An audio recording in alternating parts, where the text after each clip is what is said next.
120 minute के paper में 160 question, जिसमें 40 क्वेश्चन रीजनिंग के, 40 मैथ के, 40 जीएस प्लस पॉलिटी और मूल विधि प्लस 40 हिंदी।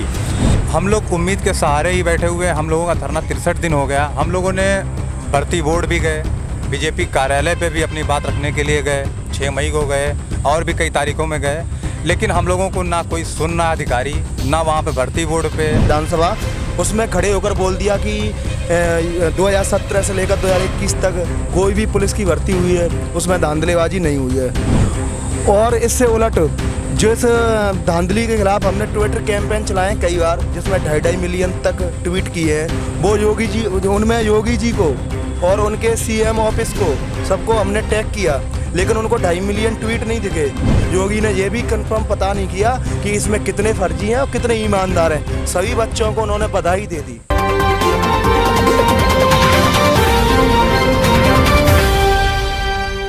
सलाम नमस्कार, मैं मोहम्मद सैफ और आप देख रहे हैं 24 तक न्यूज़। लखनऊ के इको गार्डन में आज काफ़ी दिनों बाद मैं आया और यहाँ पर ये जानने की कोशिश किया कौन लोग हैं जो अभी भी बैठे हुए हैं और किनको न्याय मिला है योगी सरकार द्वारा।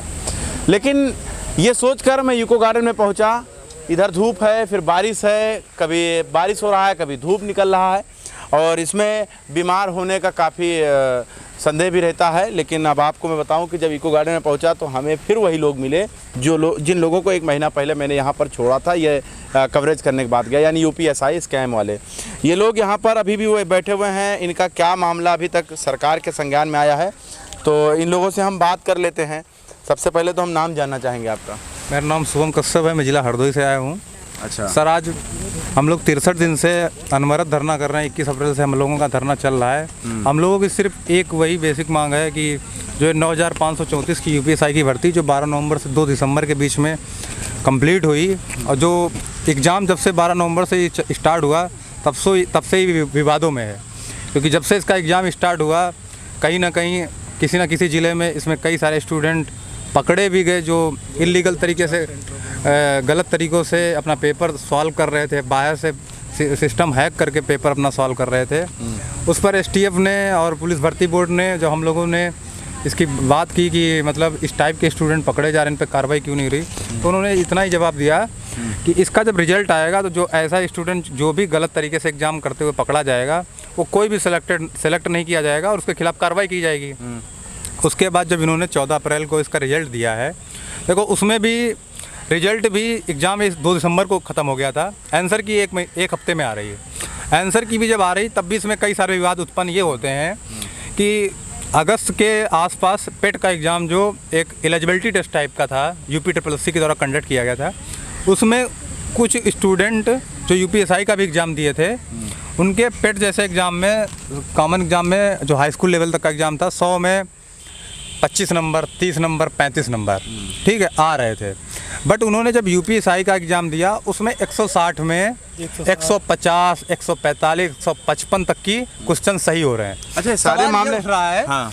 कि 120 मिनट के पेपर में 160 क्वेश्चन, जिसमें 40 क्वेश्चन रीजनिंग के, 40 मैथ के, 40 जीएस प्लस पॉलिटी और मूल विधि प्लस 40 हिंदी।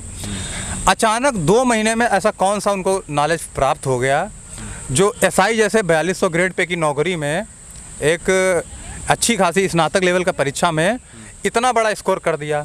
और अगर इतना बड़ा स्कोर कर दिया, इतना ही उनको ज्ञान था, तो पेट जैसे एक कॉमन पेपर में, कॉमन एलिजिबिलिटी टाइप का टेस्ट है, उसमें स्कोर इतना कम उनका क्यों रहा? ठीक है।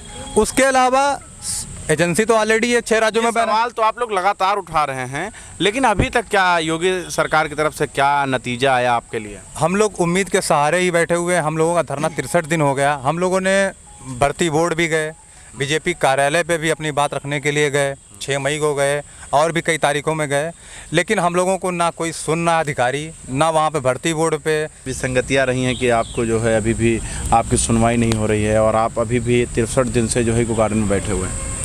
विसंगतियाँ यही रही है कि इसमें कहीं ना कहीं सरकार का ईगो नज़र आ रहा है, वो कुछ सुनने के लिए तैयार नहीं है। हमने डिप्टी सीएम यूपी जो केशव प्रसाद मौर्य, ब्रजेश पाठक और तमाम मंत्री लेवल के जो भी गवर्नमेंट के नुमाइंद वो हैं, उन सबको हमने ज्ञापन दिया। उसमें ऐसी ऐसी मोटी मोटी फाइल लगा के दिया। उसके बाद भी अब ये हमें पता नहीं है कि योगी जी ये सारी चीज़ उनके संज्ञान में है या उनके अधिकारियों द्वारा उनको ये गलत जानकारियां दी जा रही हैं। तो योगी जी ने भी जो लोकतंत्र का मंत्र होता है, हमारी जो वो होती है विधानसभा, उसमें खड़े होकर बोल दिया कि 2017 से लेकर 2021 तक कोई भी पुलिस की भर्ती हुई है उसमें धांधलीबाजी नहीं हुई है। और इससे उलट जिस धांधली के खिलाफ हमने ट्विटर कैंपेन चलाए कई बार, जिसमें 2.5 मिलियन तक ट्वीट किए हैं, वो योगी जी, उनमें योगी जी को और उनके सीएम ऑफिस को सबको हमने टैग किया, लेकिन उनको 2.5 मिलियन ट्वीट नहीं दिखे।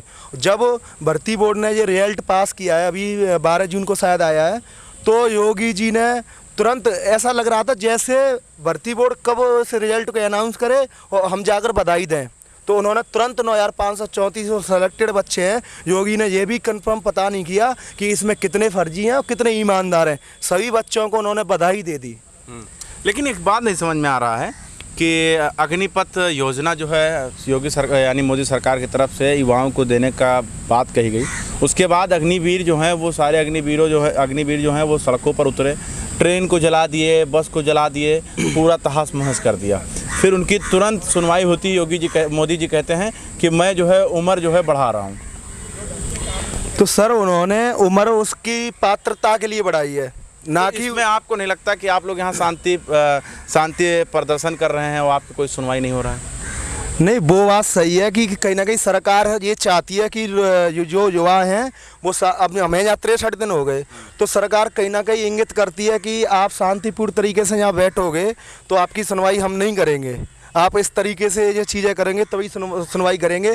लेकिन मैं उन अग्निपथ वाले युवाओं को भी कहना चाहता हूँ कि आप रोडों पर उतर कर वहाँ पे भी आप मतलब जो प्रदर्शन होते हैं वहाँ शांतिपूर्ण तरीके से होते हैं, और इस तरीके की जो उन्होंने ट्रेन को जलाना या बस को जलाना, ये कहीं ना कहीं हमारी देश की संपत्ति है, तो ये सारी चीज़ें नहीं करनी चाहिए। एक युवा का काम होता है देश की सुरक्षा करना, समाज की सुरक्षा करना, समाज के लोगों की सुरक्षा करना, चाहे वो आर्मी में जाकर हो, चाहे हम जैसे जो SI वाले स्टूडेंट हैं पुलिस विभाग में भर्ती होकर। तो इतना ज़्यादा हिंसक होने की ज़रूरत नहीं है। तो ये UPSI के लोग मौजूद, लेकिन सबसे बड़ी बात यह है कि इनके दिलों में जो दर्द है वो किस अंदाज में निकल रहा था आपने सुना।